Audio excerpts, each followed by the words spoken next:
తాకట్లో ఉన్న మీ బంగారాన్ని విడిపించి ఆ రోజు ఆన్లైన్ రేటుకి కొంటాం. Sharma gold company. తెలంగాణలో రేషన్ కార్డుదారులకు గుడ్ న్యూస్.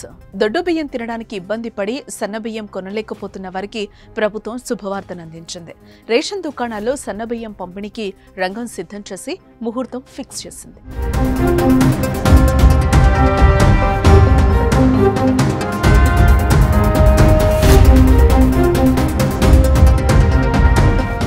రేషన్ దుకాణాల్లో ఇచ్చే దొడ్డు బియ్యం అందరూ తింటున్నారా అంటే కాస్త ఆలోచించి సమాధానం చెప్పాల్సిందే.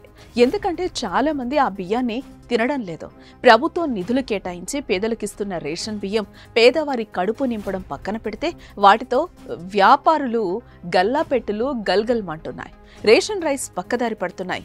సుమారు 60% బియ్యం ప్రజల నుంచి వ్యాపారుల చేతికి వెళ్ళిపోతున్నాయి.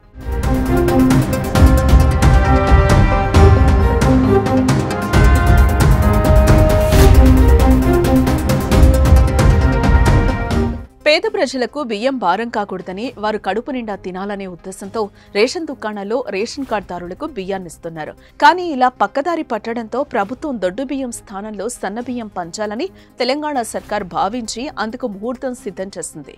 ఈ దసరా నుంచే ఒక్కో సభ్యుడికి 6 కేజీల చొప్పున ఎంత మంది ఉంటే అన్ని 6 కేజీల ఉచిత సన్న బియ్యాన్ని లబ్ధిదారులకు ఇస్తారు.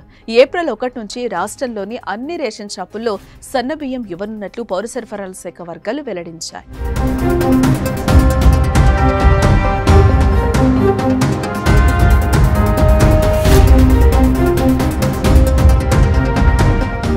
రేషన్ కార్డుదారులకు సన్నబియ్యం పంపిణీకి రేవంత్ సర్కార్ ఇప్పటికే రంగం సిద్ధం చేసింది. ఈ ఖరీఫ్ సీజన్లో రైతుల నుంచి తెలంగాణ పౌర సరఫరాల శాఖ మొత్తం 53.95 లక్షల టన్నుల వరి ధాన్యాన్ని కొనుగోలు చేసింది. కొనుగోలు చేసిన వడ్లను మిల్లర్లకు కేటాయించారు. అక్కడ కస్టమ్ మిల్లింగ్ రైస్ గోదాముల్లో నిల్వ చేశారు. గతంలో కంటే ఈసారి ప్రభుత్వ కొనుగోలు కేంద్రాలకు సన్న వడ్లు అధిక పరిమాణంలో వచ్చినట్లు ప్రభుత్వ వర్గాలు వెల్లడించాయి. సన్న దొడ్డు వడ్లను వేర్వేరుగా నిల్వ చేసిన పౌర సరఫరాల అధికారులు వాటిని మిల్లింగ్ చేయించారు. తెలంగాణలో మొత్తం 91,19,268 రేషన్ కార్డులు ఉండగా 2,82,77,859 మంది లబ్ధిదారులున్నారు. త్వరలో కొత్త రేషన్ కార్డులు పంపిణీ చేయనున్నారు. వారికి కూడా సన్నబియ్యం ఇవ్వనున్నారు. మొత్తంగా 1,10,00,000 మంది రేషన్ కార్డుదారులకు సన్నబియ్యం ఇచ్చేందుకు ప్రభుత్వం కసరత్తు చేస్తోంది. ప్రస్తుతం 4 నెలల కాలానికి సరిపోయే నిల్వలను రాష్ట్రం అందుబాటులో ఉంచింది. ప్రస్తుతం సన్నబియ్యం మార్కెట్లో చుక్కలు చూపిస్తున్నాయి. గత 2 ఏళ్లుగా బియ్యం ధరలు భారీగా పెరిగాయి.